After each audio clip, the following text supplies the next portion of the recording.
everyone, welcome to Grow with Grace. It's been a while since I've done a video and I'm really excited to do this one today because I'm intending to head out to pick wild edibles for a wild salad. A few years ago I went on a herbal walk here and the leader of the walk gave us a little kind of recipe for wild herbs to pick that would go well together in a salad. And she suggested the following: yellow dock, purslane, sorrel, clover, chickweed and violets. And we have the majority of those here on our land. Violets I don't think we have anymore. We did have them but I haven't seen them recently. Chickweed, actually I'm going to ask you guys this one. I see plants here that I think are chickweed but I'm not completely sure. And when I try and look up chickweed on Google Images, there just seems to be so many different kinds of it. So I'm going to try and film the stuff here that I think is chickweed, and maybe some of you can let me know if it's chickweed by your evaluation or not. But the others we have here, and we also have some other things as well. So let's go outside and gather some stuff. And I'm not going to gather much of these things, I don't think, because, you know, these are wild foods and they're strong, they're powerful, the flavors, the energy, the medicine of them.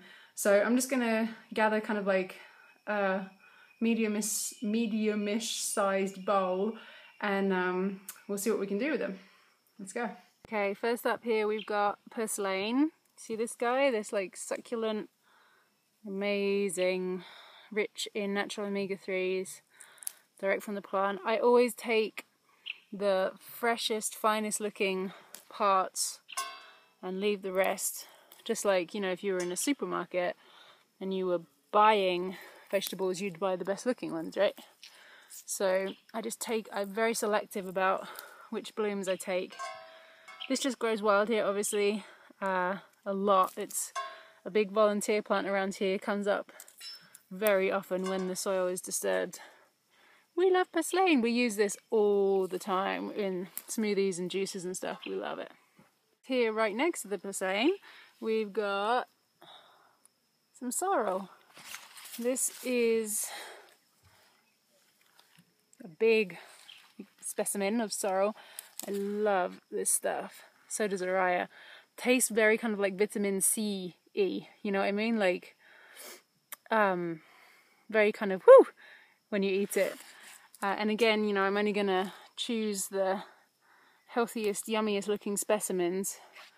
And I also always ask permission when I harvest these wild plants, because, you know, they're just doing their own thing. They've got their own life going on, and then I'm coming along and taking them.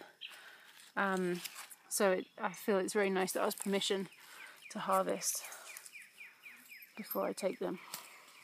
I got so far a bit of sorrel and a bit of purslane. I'm still harvesting purslane here, and I thought some of you might be wondering how I ask the plants permission to harvest. And I just do it in my head usually, unless, you know, Araya's there maybe and I'm helping her to learn how to wild harvest the way that I like to do it. Then maybe I'll say it out loud, but usually I just say it in my head. I just say permission to harvest before I select a plant or a piece of a plant. And so, a great tip I heard recently was someone was saying, if you're in an area where you're selecting things that you're just kind of like taking off a tiny bit of each plant or something, you can find kind of the biggest plant in that area that seems kind of like the grandmother plant, and you can ask permission to that plant, and don't take any parts of her, but she'll kind of grant you permission or not for all of the plants in the area. Okay, this one wasn't on the list, but I'm going to take a few leaves. This is plantain, broadleaf plantain, probably familiar to a lot of you. Grows absolutely everywhere in people's gardens and sides of streets and stuff. Again, another strong volunteer plant. Plantain is fabulous for skin healing. I use it in my salves all the time. And also internally, you know, it has a very kind of soothing effect. So I'm going to take a few of the prettiest leaves of that. And did you know, I couldn't believe this when I heard it recently, these things on the plantain, this is where psyllium husk comes from. This is psyllium husk, the seed stalks of the common garden plantain. when these dry, you just like crumble them up and you get all this stuff in your hand. You get psyllium husk. It's amazing. Okay, this wasn't on the list either, but I'm gonna get a bit of thistle, or try to get a bit of thistle without getting stung. Apparently all thistles are edible by humans. I'm going to take a bit of those. Okay, right here we have some clover. I'm sure everybody knows clover. Red clover especially is extremely healthful. One thing Araya loves to do is to eat these little seed pods. See these little things? They're also very vitamin C, kind of zingy flavour. Oh look! And here is the thing that I'm wondering if it's chickweed. You see this guy? Grows all over the place here, has the kind of heart-shaped leaves, but I don't know, it doesn't quite seem to match pictures that I see on Google Images. But let me know, anyone who's watching this who's in the know, is this a form of chickweed? Please let me know. Some dandelion here too. Not the greatest specimen, but I'll take a couple of little bits and I'm sure we can find some other yummmers dandelion around. Here's a nice healthy patch of clover. Woo! I'm gonna pick some of these and look at this. I've been picking for probably like, I don't know, 20 minutes and I got this much food. You know, because I'm very selective about which bits I take. So, you know, I can see why people aren't so drawn to eating the wild foods when you could just go to the supermarket, pick everything up, throw it in your fridge, just pull it out of there. The thing is that those kind of things that you can buy there, the domesticated stuff, it's just not as powerful and nutrient dense and just wild and full of energy and medicine as these plants, who just are doing their own thing, you know, they're just out here in the wild. They're so strong, you know, they're so resilient. They don't need anyone to take care of them, right? They don't need anyone watering them and giving them nutrients or anything. They just do their own thing. So that, for me, is one of the huge benefits of making friends with these guys and using them in your food. And obviously you don't have to use like everything that I'm picking today. This is just, you know, what I can find around here. Even if you just picked one of these things, you know, from a nice clean area that you know hasn't been like sprayed with pesticides or something and is a sanitary place. Even if you just picked like one of these things and added it into your juice or your smoothie or your salad or whatever, you're getting some of that wild energy, some of that untouched, pristine nutrition straight from the earth, as it has been coming up for generations, you know. Before we domesticated all of those plants and made things like lettuce, these were the greens that we had access to. So I feel it's really lovely to reconnect to that. Okay, here's a real intense guy. This is watercress. Some of you might recognise. Also just comes up by itself here in our canal. Always masses of it. Very kind of peppery, mustardy, strong flavour, intense. Not my favourite kind of thing. Chef Ito at Olek does an amazing watercress salad. I think it's called Swan Song maybe, where somehow he manages to make lots of watercress taste good. I think that is a very acquired skill. I'm just going to pick some little bits of it and we won't do more than that because I won't like it otherwise. Okay, here's our ostrich Zella. She likes these leaves. These are from the Podatillo trees. So, these are the kind of, we love you Zella. These trees, oh you can't see very well there, all the way along this fence. They use them for fence posting here. I think I've talked about them before. It's amazing, you just take one branch from any Podatillo tree and put it in the ground and it comes up into new trees. You can't really see these ones because Zella strips all of the leaves off all of the time. She loves prototia. Actually, Araya eats them sometimes too because she sees Ella eating them so much. I don't think that's probably the best idea. They're probably full of tannins and stuff, but she just eats a bit. Hey, look, here's more of this thing that I think might be chickweed. What do you think, guys? Tell me. Is it chickweed? I want to know. Here's some more good-looking dandelion. Gonna get a few bits of these, and you can also eat, you know, the dandelion flowers. Maybe we'll ask for a flower for our mix. More of this stuff that I think is chickweed. It seems to really like it in the shade here. Under this plant there is just like a carpet of it all over the floor here. So is that a chickweed trait? Chickweed, like, look at the little white flowers on there. Look, kind of white with a yellow centre they look like. You know what, I'm just going to pick a few bits of this because I know it's not going to kill me. I've had some before. I don't know whether it's chickweed or not though. Oh look, here's the other kind of plantain. This is the longer leafed variety. So pretty much the same properties as the broadleaf, just a different kind. Oh, amazing. They grow all over our land. Araya loves them. We eat them every day. Some of them are huge. I'd never seen these before. They look almost like a kind of raspberry. They're almost like jewels or something. They're very interesting.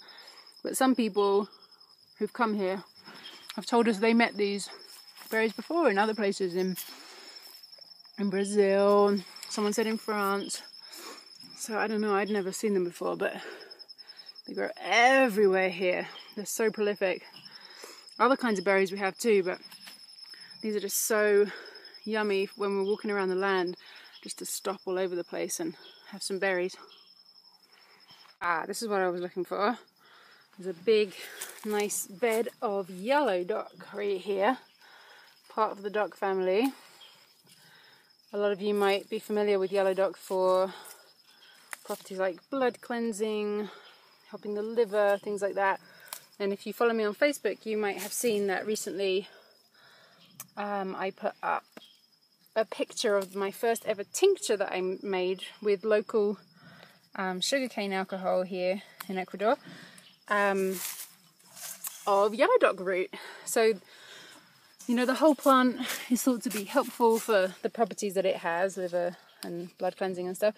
Anemia also, very high in iron. But the roots are, as with all plants, the roots are stronger than the leaves. So we're just going to take some of the leaves. And right next to the yellow dock here we have a beautiful bed of longleaf plantain. So this would be the kind of situation, right, where it feels like I'm going to pick quite a few leaves, so I could find like the grandmother plant and ask her, rather than asking every single plant individually. I'm going to say this one back here is the grandmother. She looks like the biggest. Yeah. So I got permission, and now I'm going to pick a few leaves, and I'm not going to pick anything from her. Look, here's this thing again that I think is chickweed. And I'm going to be so happy if someone leaves something in the comments telling me whether this is chickweed or not. And if it is, maybe I'm going to send you a prize, because I'm going to be so happy if that is chickweed, because it's everywhere here.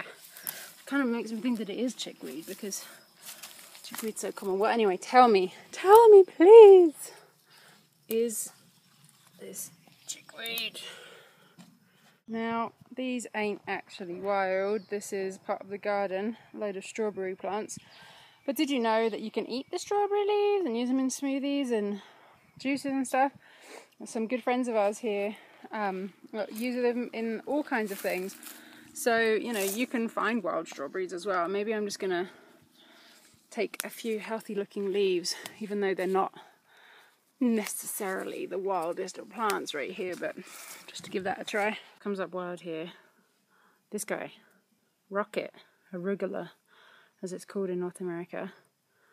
We're going to ask for some of these flowers, and also some of these leaves. Now this is really strong, like wild arugula, wild rocket. and I'm not the biggest fan of arugula. Mr. Monarch is, even though he's actually allergic to it. It's the only thing I know that he's allergic to. But he loves to eat it anyway, because he loves the taste of it. So these are a little bit kind of old, but I'm just picking off a few choice looking leaves. I'd forgotten about this one. This here in Ecuador is called cosa cosa, like thing. Pretty funny name. And one friend told me that when his mum was growing up, she was really poor and she actually ate these leaves a lot just for survival. And they're pretty cool. They create almost kind of like a milkiness or something in your mouth, just very slightly, but they're very pleasant tasting. And I think this is going to help a lot with this salad because I think it's going to be pretty intense. And I don't know what the name of this is in English. If anybody knows, then please let me know. But for now, we'll call it cosa cosa. I'm harvesting this cosa cosa. I'm realizing I'm also right next to something that here is called mortiño, and I have again no idea if this is if it has an English name or anything. It has these blackberries that start off green. You can maybe see the green ones there.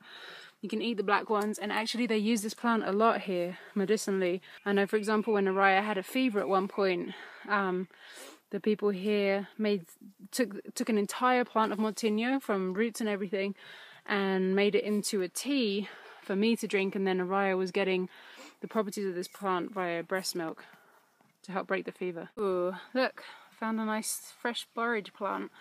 I actually don't think this is wild here. I think this has come from a seed. It's been planted somewhere else at some point and travelled over here. But borage is great for salads as well. Kind of tastes like cucumber. And you can eat the flowers, little beautiful star flowers. We're going to take a few of those ones. Okay, so I think I overestimated the timing earlier actually. I think I've probably been collecting stuff for about half an hour in total. And look, I got the bowl about halfway full. Found some tomatoes in the garden as well, definitely not wild. And I'm getting hungry now, so we are going to head home and see what we can do with this amazing greens mix. To the house here and I was like, oh my god, I have to show you the grapes. The grapes that grow in this garden, our garden, are off the hook. They are like the best grapes I've ever had anywhere. They're seriously like wild tasting, almost like Concord grapes, you know, like a cross between regular grapes and Concord grapes. Look, those ones weren't ready yet, but these ones over here, let me see if I can get to them. Araya and I love to come out in the garden and eat these guys. They got insects crawling all over them because they're so delicious. Let me see if I can. Yeah, look at this one. This is ripe and ready.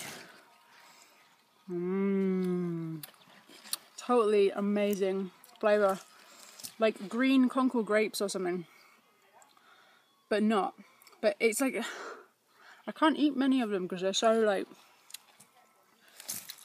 wild tasting and kind of intense, you know.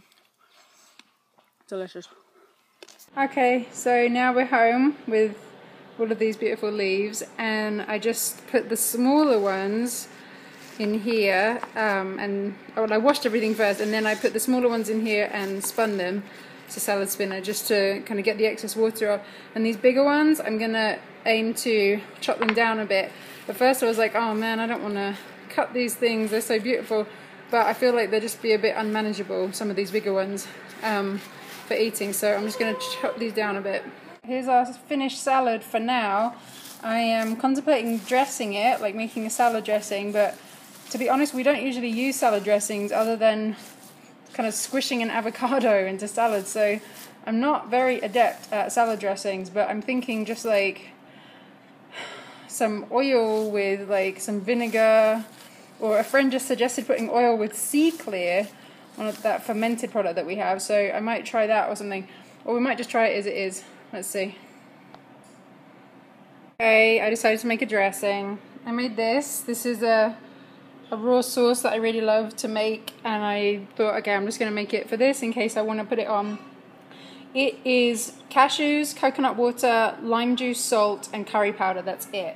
5 ingredients. I absolutely love it.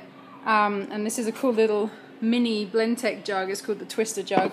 So when you're making like sauces in this and you don't want to use a huge blender, this is very useful. So now we have a dressing at least.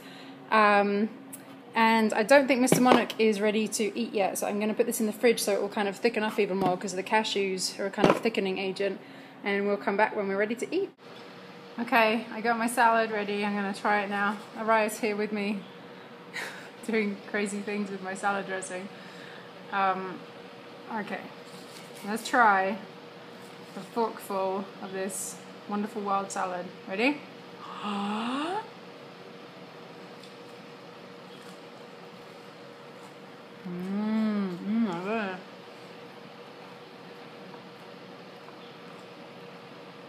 Wow.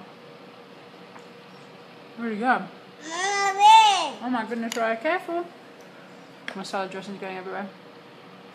Tell her the ostrich gave me a feather. Wow, powerful. Ooh, it's intense. Wow, so many different flavors. Yeah, you could totally just have like such a tiny amount of this stuff. It's pretty intense.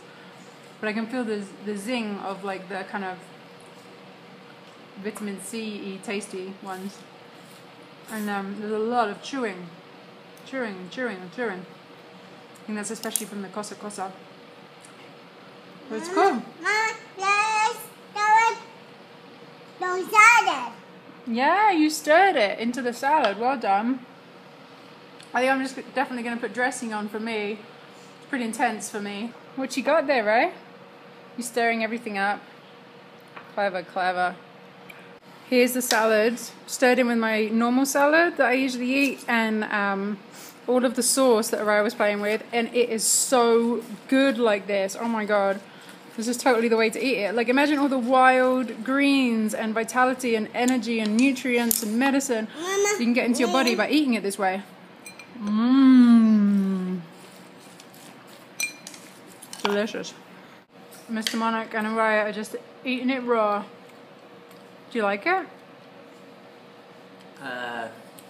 Some of it.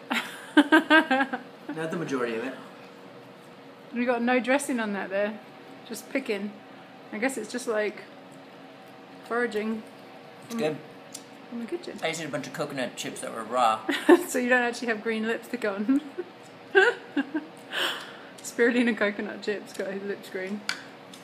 I wrapped some of it up in nori rolls as well. It's really good. I'm having like zero issues eating all of this.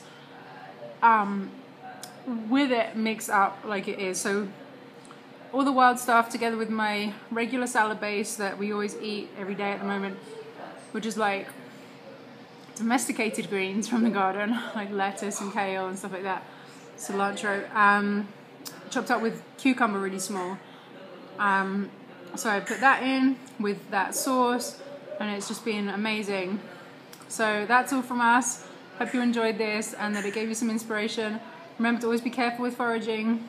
Don't eat things that you don't know, especially if they're mushrooms. You know, get some good guidance about that.